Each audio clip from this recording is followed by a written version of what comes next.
Alhamdulillahirabbil alamin wassalatu wassalamu ala asyrofil anbiya'i wal mursalin sayyidina Muhammadin wa ala alihi wa sahbihi ajma'in. Rabbi shrah li sadri wa yassir li amri wahlul 'uqdatam min lisani yafqahu qawli. Rabbi zidna 'ilman nafi'a warzuqna fahman thaqiba. Allahumma anfa'na bima 'allamtana wa 'allimna alladhi yanfa'una. Subhanaka la 'ilma lana illa ma 'allamtana innaka antal 'alimul hakim. Wa la haula wa la quwwata illa billahil 'aliyyil 'azim. Amma ba'd. Qala al-mu'allif rahimahullah ta'ala wa nafa'na bihi wa bi barakati 'ulumihi fid dharain amin. As-saminu As-saminu ay yakunal imamu min ahlil imamati fi dzatihi.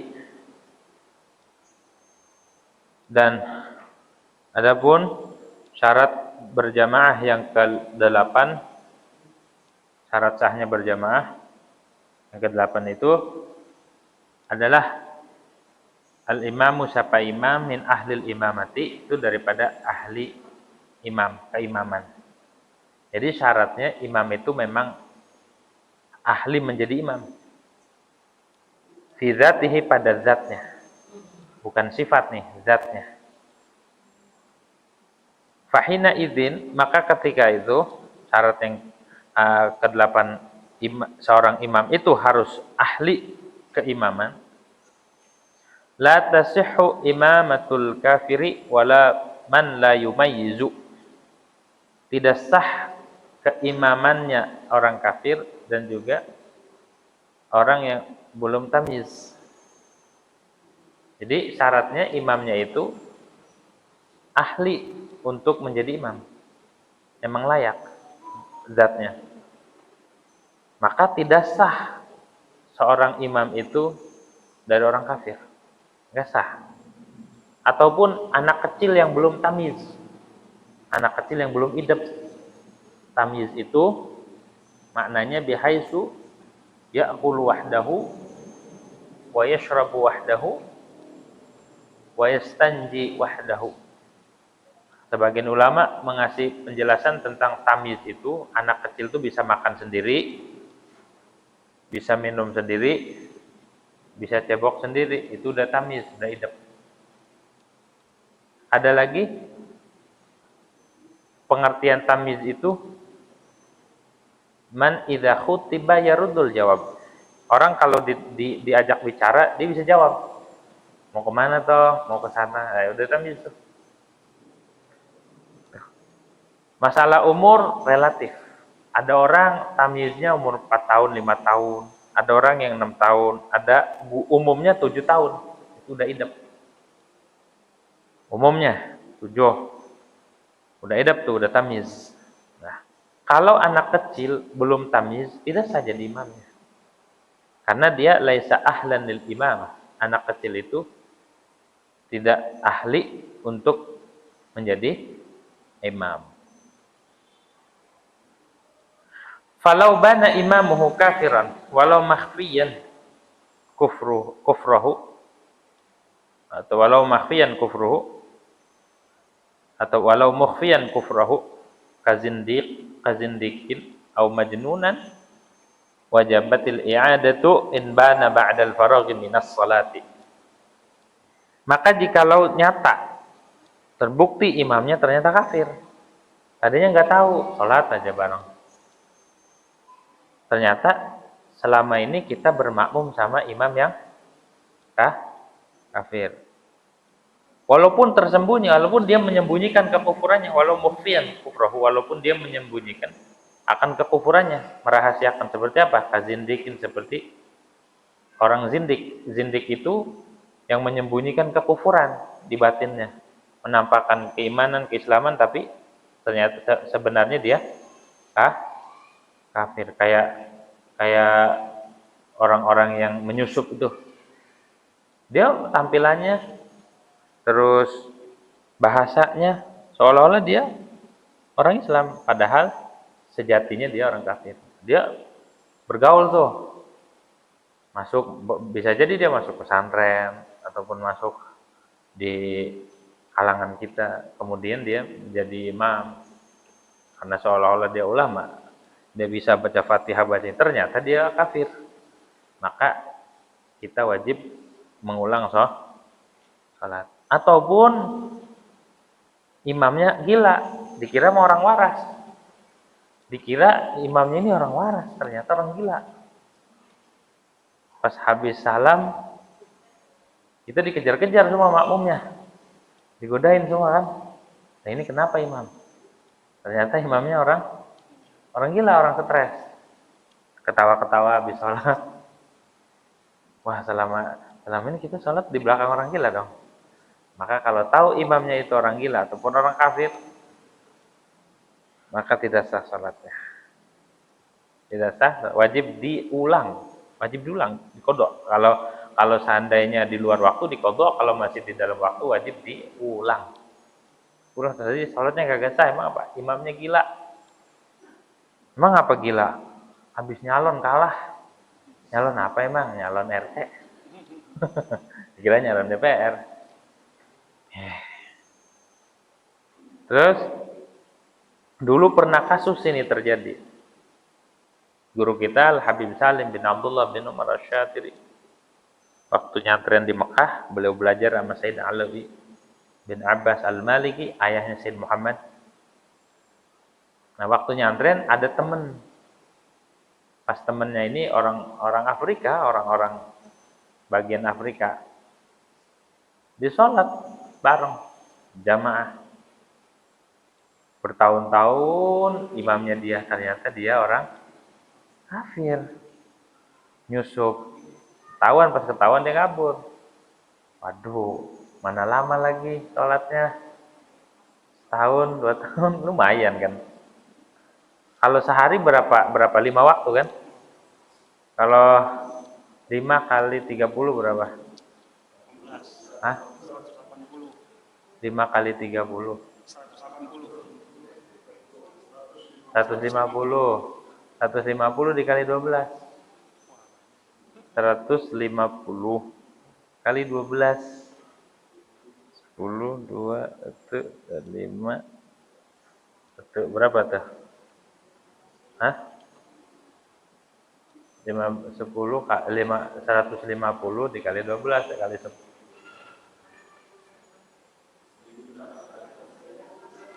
Berapa?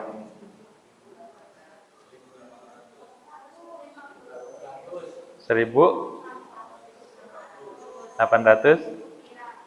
Hah? Setahun itu berapa?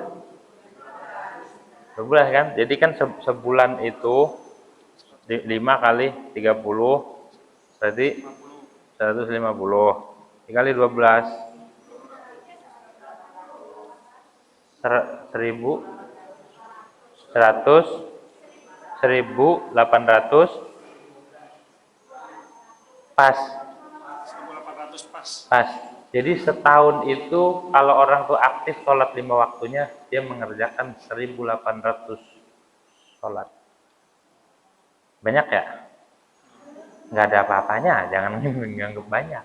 Andai kita setiap waktu, bukan 5 doang, setiap menit, setiap detik kita ibadah ke Allah, itu tidak bisa menunaikan haknya Allah. Jadi jangan mengaku udah banyak wah banyak juga ya. Enggak ada artinya ibadah kita di hadapan Allah Subhanahu wa taala. Kita ini belum kita sholat itu Allah yang gerakin. Allah yang ngasih kekuatan. Allah yang fasilitasin tempat, air dan lain sebagainya. Manusia ternyata tidak punya apa-apa. La haula wala quwata illa billah. Jangan ngaku-ngaku. Jangan ngerasa ahli ibadah, jangan ngaku-ngaku kita orang baik. Segitu nggak ada artinya di hadapan Allah Subhanahu wa taala. Sama nikmat Allah nggak ada apa-apanya. Banyakan nikmat Allah ketimbang sholat kita. Malu sebenarnya sama Allah Subhanahu wa taala. Ibadah kita nggak seberapa. Nah, kalau setahun diimamin sama dia, lah kita harus mengkodok berapa? Berapa waktu yang harus kita kodok? 1.800. Kita setahun lah, taruh setahun sholat sama imam. Ternyata imamnya kafir selama ini kita bermakmum. Maka kita wajib mengkodok sholat berapa hari?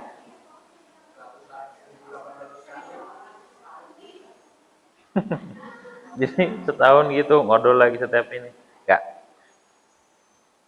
Hanya yang terakhir aja. Lo kok bisa? Sholat yang pertama enggak sah. Karena imamnya kafir. Pas dia baca tahiyat, baca syahadat enggak? Kalau dia baca syahadat, dia masuk Islam tuh. Masuk Islam. Sholat berikutnya, hari berikutnya, subuh buat mengkodo subuh kemarin. Zuhur, begitu. Jadi geser, hingga sisanya terakhir kosong nih.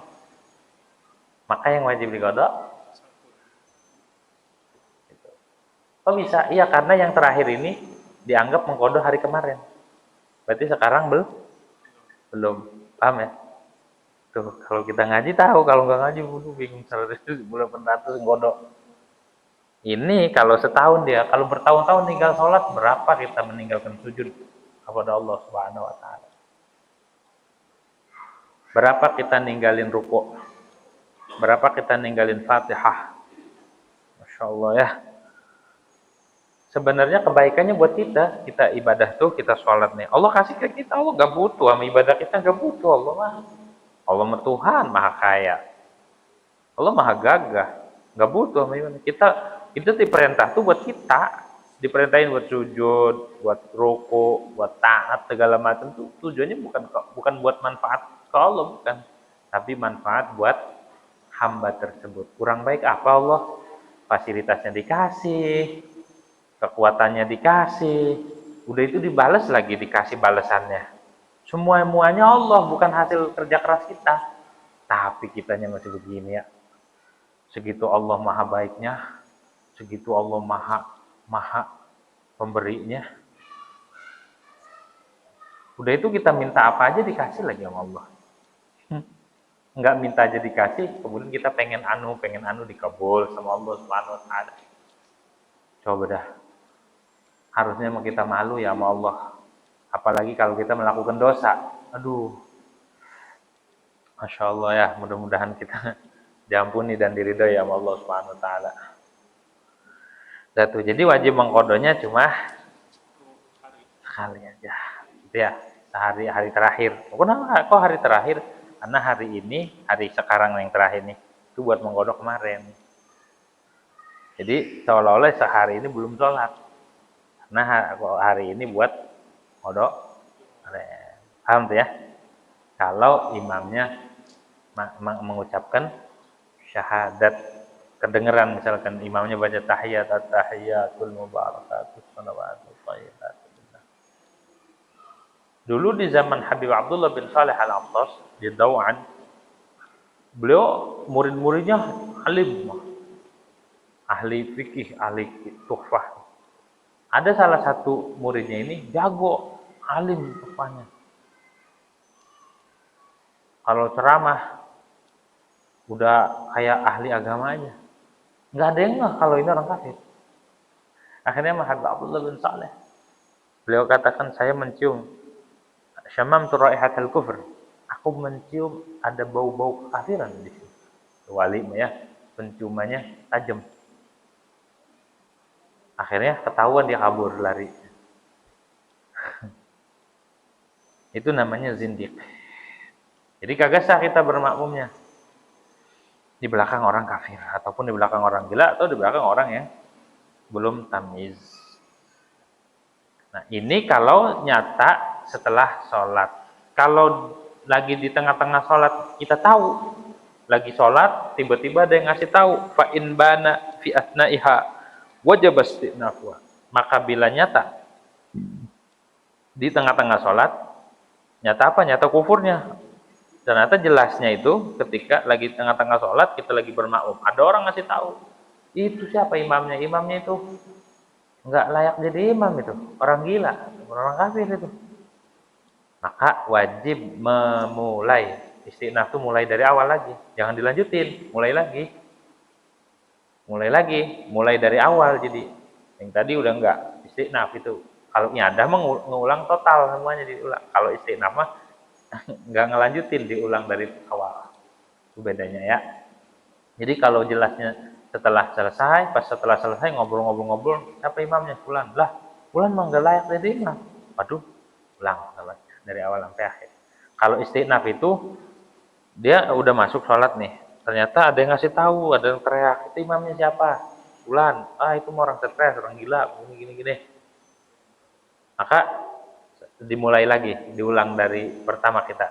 Mulai lagi takbiratul ihram. Yang tadi itu nggak dianggap. Begitu tuh. Watasi'u dan adapun syarat yang kesembilan, an la yakunal ma'mum qari'an wal imamu ummiyan. Syaratnya tidaklah si imamnya itu qari dan makmumnya itu ummi. Makmumnya qari, imamnya ummi. Qari itu bacaannya fasih, bacaan Qur'annya bagus. Itu qari. Enggak ada yang salah makhrajnya, tajwidnya bagus. Kalau ummi itu man yukhillu biharfin minal Fatihah. Orang yang merusak satu huruf dari Fatihah.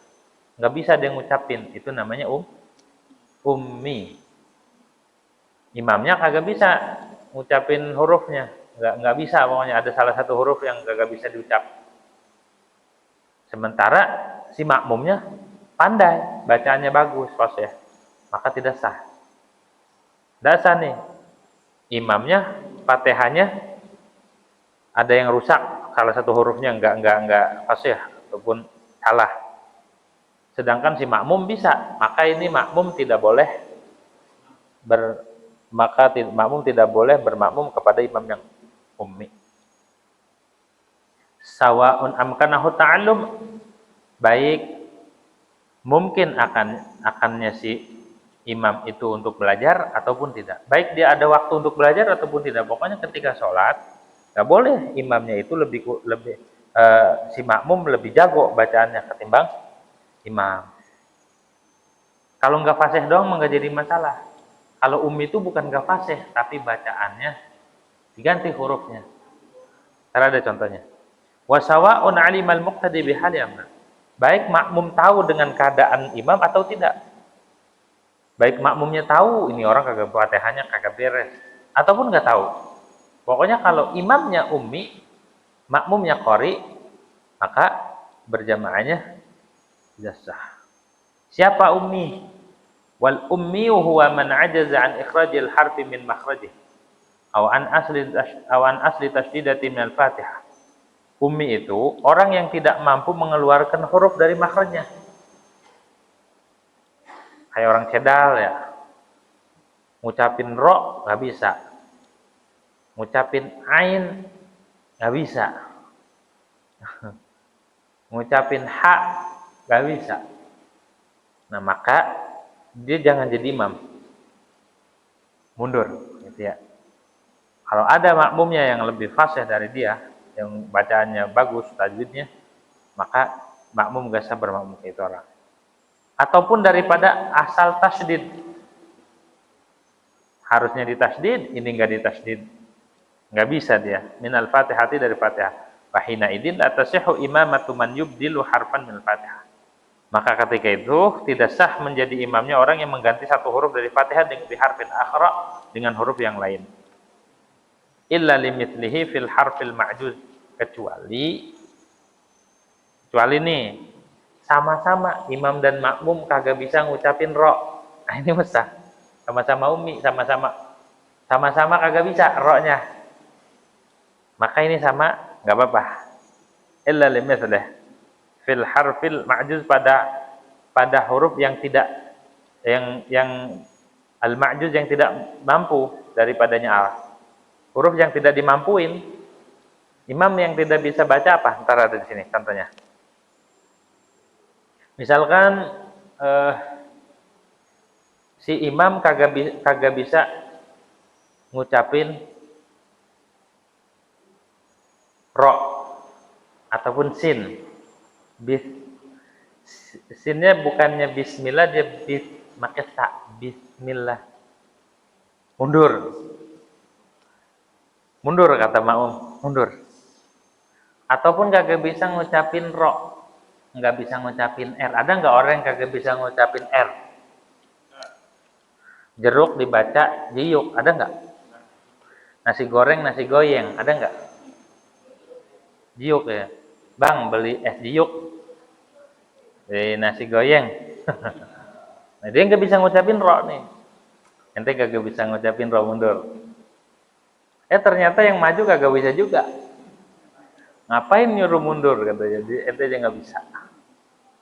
Ente aja nggak bisa tuh deh. Ada kisahnya kan, ada dua orang suami istri mau beli nasi goreng, suaminya ini kagak bisa ngucapin R. Bang, jangan malu-maluin gitu. Belajar dulu di rumah. Belajar R gitu. R, R. Nasi goreng, nasi goyeng. Coba diulang lagi. Nasi goreng, goyeng. Pokoknya dilatih sampai bisa goreng.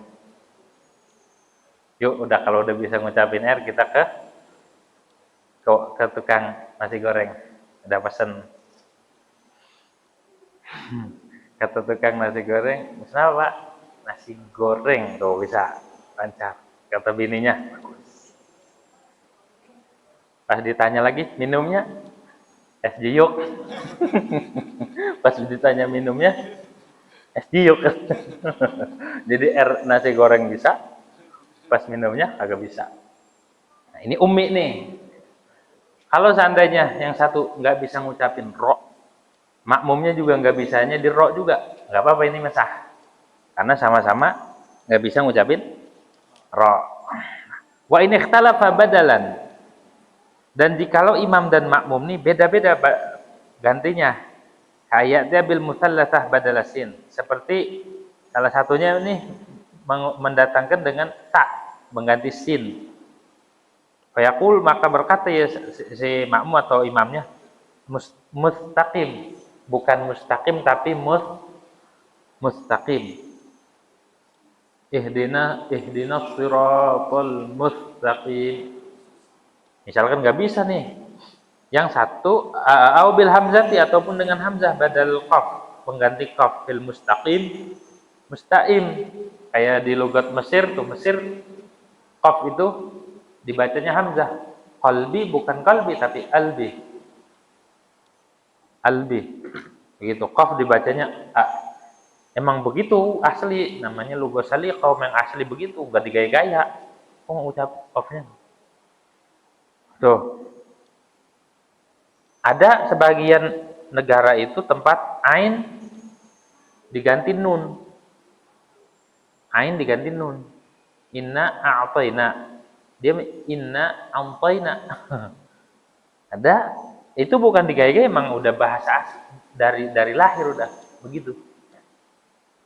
Nah, salah satunya mengganti qaf jadi hamzah ataupun sin diganti sa.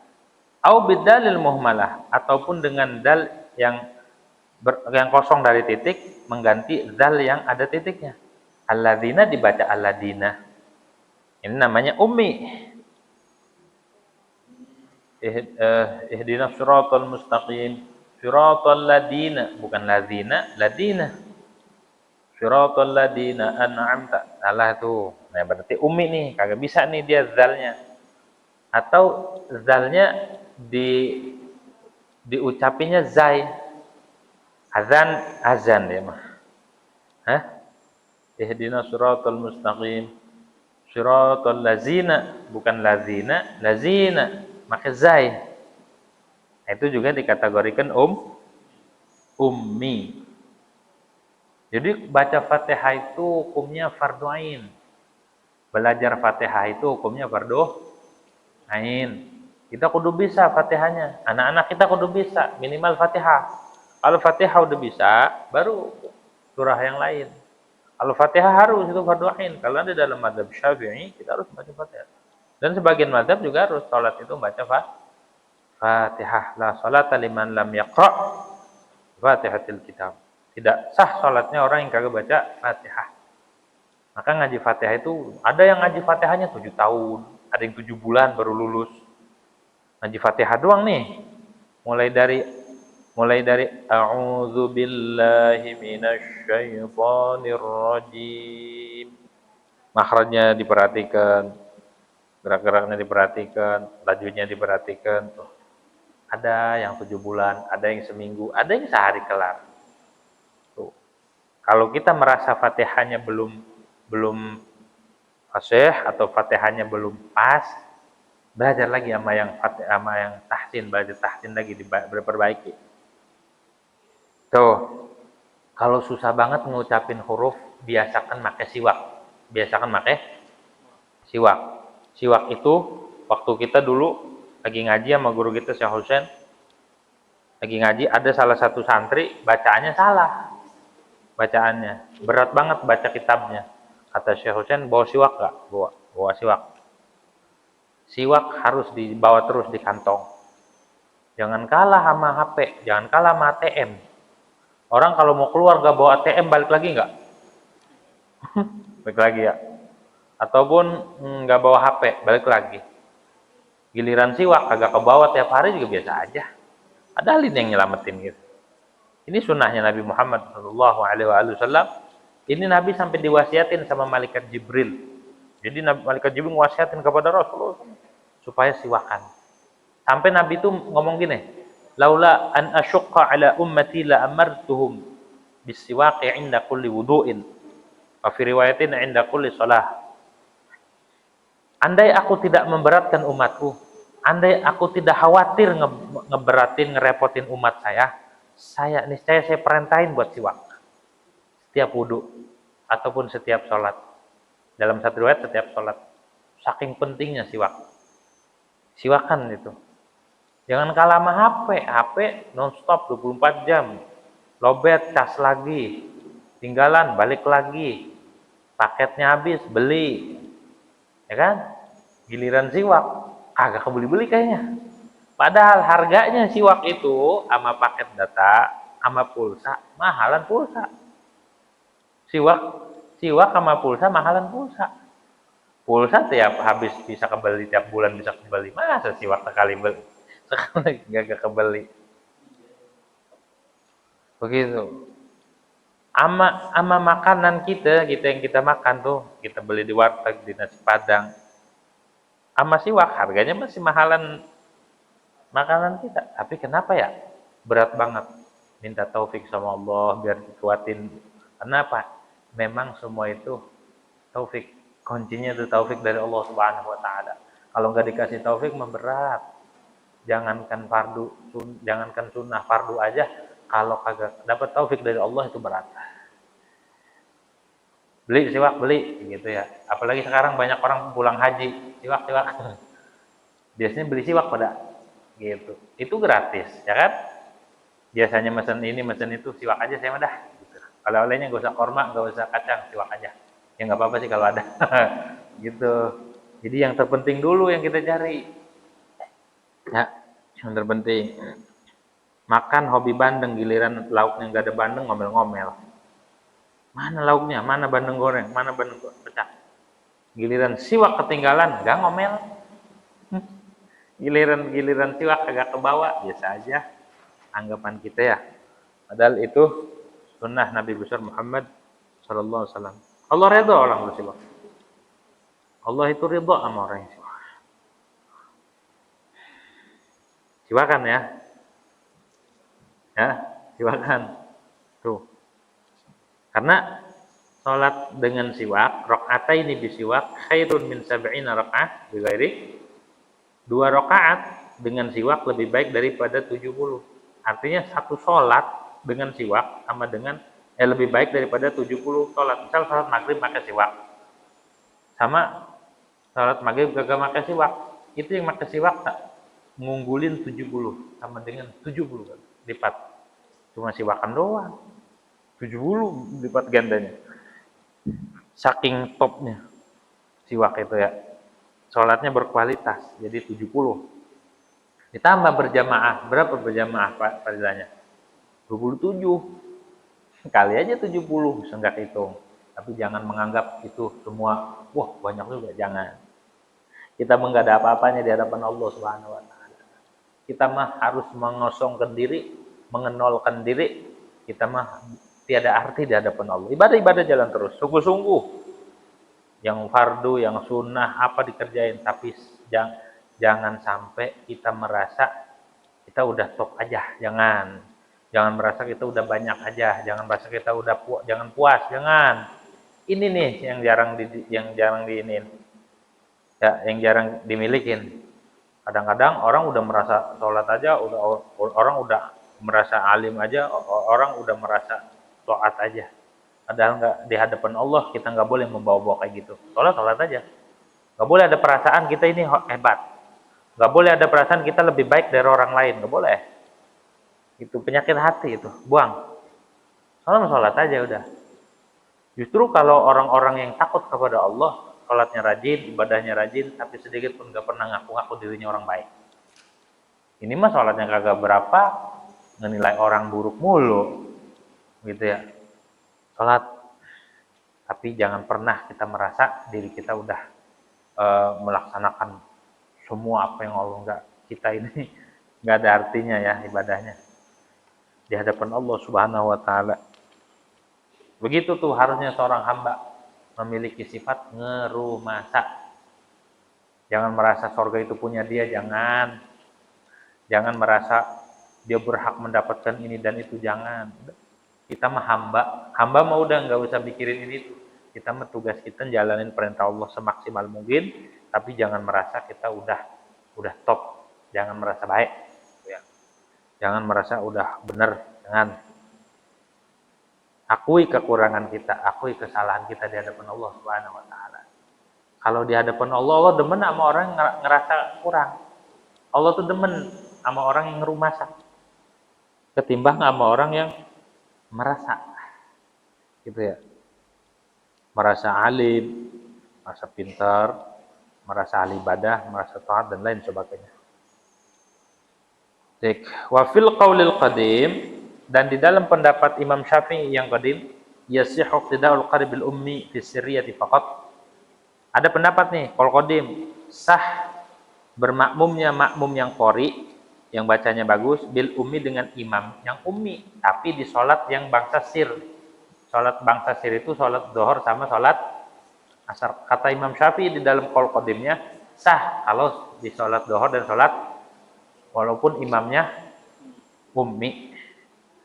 Tapi di siriyah doang. Kalau jahriyah di maghrib, isya, subuh itu mah enggak. Kenapa liwujubi qiraatil makmum fiha? Karena wajib membacanya makmum dalam siriyah. Dunal jahriyah, tidak di dalam sholat jahriyah. Dalam qaul qadim, kalau sholat sir kita wajib baca Fatihah. Kalau sholat jahar dalam qaul qadim nih, makmum enggak baca. Kenapa? Udah ditanggung semua sama. Nah, tapi kalau dalam mazhab di dalam qaul jadid enggak. Tetap walaupun di jahriyah baca. Li'annal ma'muma la yaqra'u fiha. Karena sesungguhnya makmum itu tidak baca Fatihah di dalam jahriyah, bal yatahammalul imamu anhu fiha fil qadimi aidan. Akan tetapi menanggung oleh imam daripada makmum fiha di dalam Fatihah, fil qadimi di dalam qaul qadim juga. Jadi menurut qaul qadim, ketika sholat jahriyah makmum nih, sholat jahar, itu enggak diharuskan baca Fatihah. Yang diharuskan mendengarkan bacaan imam. Tapi di dalam qaul jadid, walaupun di sholat jahriyah, makmum harus baca Fatihah. Wa in ajaza, udah titik. Wa in ajaza lisanuhu bil kulliyati aw lam yamdi zamanun yumkinu fi ta'allum. Dan jikalau tidak mampu lidahnya dengan secara total, dia nggak bisa sama sekali kuliah itu. Nggak bisa saya, ataupun tidak lewat satu zaman yang mungkin di dalamnya belajar. Nggak ada waktu nih buat belajar. Fa in kana fil Fatihati aw badaliha faqa ummiyin. Maka jikalau adalah ajiznya itu di dalam Fatihah atau penggantinya, dia nggak mampunya emang di Fatihah, maka hukumnya seperti ummi. Maksudnya fatasihu imamatuhu limithlihi, maka sah jadi imamnya dia untuk seumpama dia. Berarti dia ummi dan sah jadi imam buat yang sama-sama kayak gitu semua. Au fi ghairiha, atau pada selain Fatihah. Kalau Fatihah mah dia bagus, bacanya cakep Fatihah mah. Enggak ada yang kurang, enggak ada yang cacat. Au fi ghairiha wa ghairi badaliha, dan selain pengganti Fatihah juga. Kata syahudi fi ghairiha, ini contoh fi ghairiha, seperti tasyahud dan salam dan taharrum dan takbiratul ihram. Kalau Fatihah mah bagus, cuma pas tasyahud dia ada agak-agak huruf yang dia tidak bisa. Ataupun di salam ada yang enggak bisa. Ataupun takbiratul ihram kagak bisa, maka sah salatnya. Sah salatnya dia. wal iqtida'u bihi, dan bermakmum dengan dia sah. Kenapa? Karena di dalam Fatihahnya dia benar. Titik. Wal afdalu, dan adapun yang paling utama nih, kriteria imam nih, ayyakunal imamu faqihan, yaitu bahwa adalah seorang imam itu faqih, orang yang ngerti fikih, orang yang ngerti tentang ilmu salat, orang yang ngerti, pokoknya orang yang paham tentang salat, tentang ilmu agama. Tuh yang didahulukan al-afqah, yang ngerti tentang salat, tentang syaratnya, tentang rukunnya, tentang masalah-masalah salat, itu dia yang afdal. Pahalanya lebih gede. Bi an yakuna aliman bi ahkamis salati wal jamaah. Dengan bahwa dia itu ngerti dengan hukum salat dan hukum berjamaah. Dia tahu hukum-hukumnya salat. Dia tahu hukumnya berjamaah, tahu. Karena kalau imam itu faqih, dia tahu ini batal apa enggak, tahu dia. Enggak diterjang aja, enggak. Idil hajatu ilal fiqhi ahammu, karena hajat kepada fikih itu lebih penting. Li'ada min hisari hawadis shalah, karena tidak terbatasnya peristiwa-peristiwa yang terjadi dalam sholat. Karena peristiwa-peristiwa yang terjadi sholat itu banyak. Kadang lupa, kadang lebih, gimana. Kalau imamnya kagak ngerti, bingung. Makanya yang paling utama yang jadi imam adalah orang yang mengerti tentang hukum fikih. Orang yang mengerti tentang sholat, tentang hukum-hukum sholat dan berjamaah. Itu yang nomor satu tuh. Nomor satu dia mah. Kedua, wa an yakuna, yang paling utama itu ayyakuna min khiyarin nasi fi dzati wan nasabi was sifat. Imam itu dari manusia yang terbaik, baik zatnya, nasabnya dan sifatnya. Kriteria imam nih. Fayuqaddamul ashahhu qira'atan, maka didahulukan. Kalau tadi kan yang paling utama, yang paling utama itu yang ahli fikih, ya, yang ngerti tentang fikih ibadah. Kemudian berikutnya adalah kriterianya manusia-manusia yang baik, yang terbaik nih. The best quality nih. Mana dia orangnya? Al-ashahhu qira'atan, yang bacaannya sahih, yang bacaannya bagus. Yang bacaan Qur'annya bagus. Kalau semuanya bagus, imamnya bagus, makmumnya bagus bacanya, memang satu pesantren atau satu guru, maka yang dipilih fal azhad. Kriteria berikutnya, mana yang zuhud. Orang yang zuhud. Zuhud itu orang yang di hatinya enggak cinta dunia. Bukan berarti enggak punya dunia. Orang yang sama dunia biasa aja, sederhana, enggak terlalu ambisi sama dunia. Itu ahli zuhud namanya. Jadi orang zuhud itu orang yang hidupnya tenang. Kenapa? Enggak obses terhadap dunia. Gue mau kayak gimana keadaannya, itu orang zuhud tuh. Bukan berarti dia nggak punya dunia mah, tapi nggak digenggam di hati. Makanya mudah mengeluarkan tuh, itu ahli zuhud. Zuhud itu nafdu yadil qalbi anid dunia. Jadi hati menepis, bukan tangan yang nepis. Bukan tangan yang nggak punya tapi hatinya ambisi. Lebih baik di tangan banyak dunianya, tapi di hati. Nah, orang yang zuhud itu orang yang hanya mengkonsumsi seukuran kebutuhan. Pakaiannya ya seukuran kebutuhan. Selebihnya dia sederhana. Makannya pun enggak berlebihan, seukuran kebutuhan. Semuanya ala qadril hajah. Itu namanya ahli zuhud. Enggak terlalu mengistimewakan dunia. Itu ahli zuhud. Nah, itu tuh yang jadi imam. Karena 2 rakaat ahli zuhud itu lebih baik daripada 100 rakaat daripada orang alim. Ya. Zuhud tuh. Habis itu fal aura, posisinya yang warok.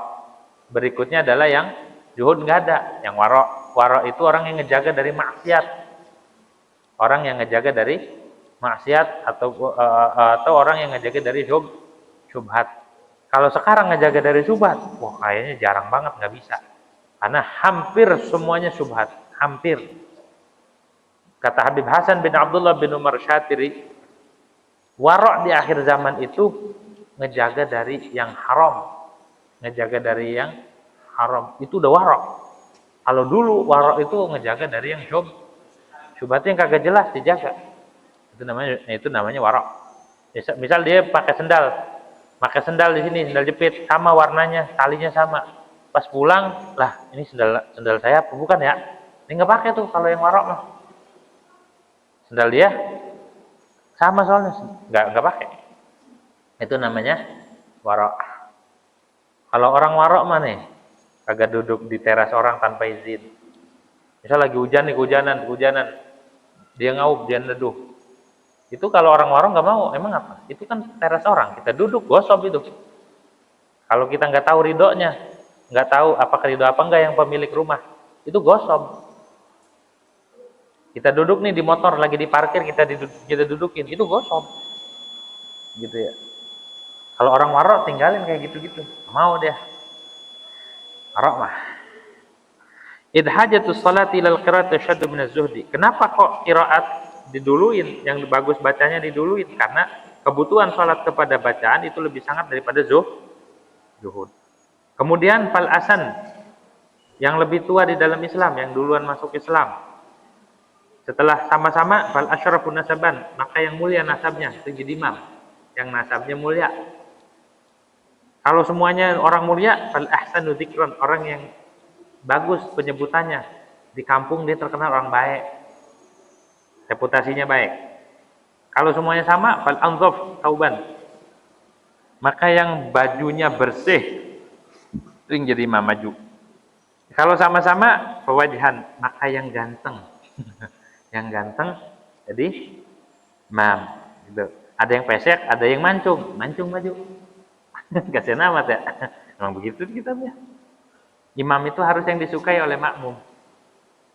Kemudian fabadanan, maka yang badannya bagus. Kalau sama-sama semua posturnya bagus, fakasaban, maka yang usahanya bagus. Terus fal ahsanu sautan, yang suaranya bagus.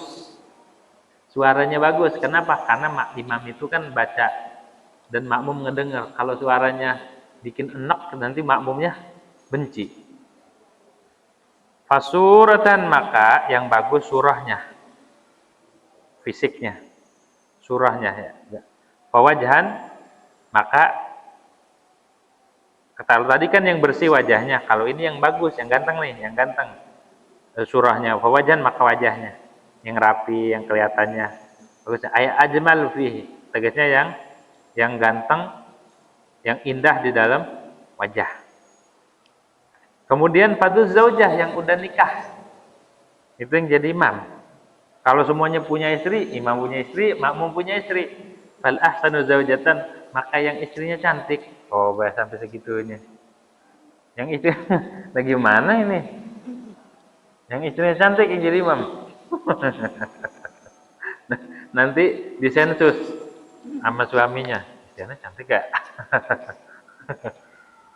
Maka yang terakhir fal abyadu sauban, yang pakaiannya putih selayak jadi apalagi kalau semuanya ada, ya zuhud, ya wara, bacaannya bagus, fikihnya bagus, ya ganteng. Ya udah, nggak ada kali itu mah, hanya di dunia khayal kali.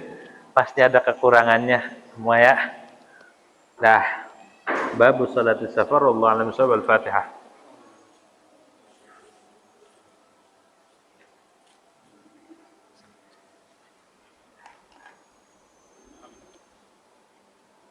تقبل منا انك انت السميع العليم، وتب علينا انك انت التواب الرحيم، وتوفنا ونرفعنا ونادى من الله نقسم لنا من خشيتك ما تحول به بيننا وبين المعاصي، ومن طاعتك ما تبلغنا به جنتك، ومن اليقين ما تهون به علينا مصائب الدنيا.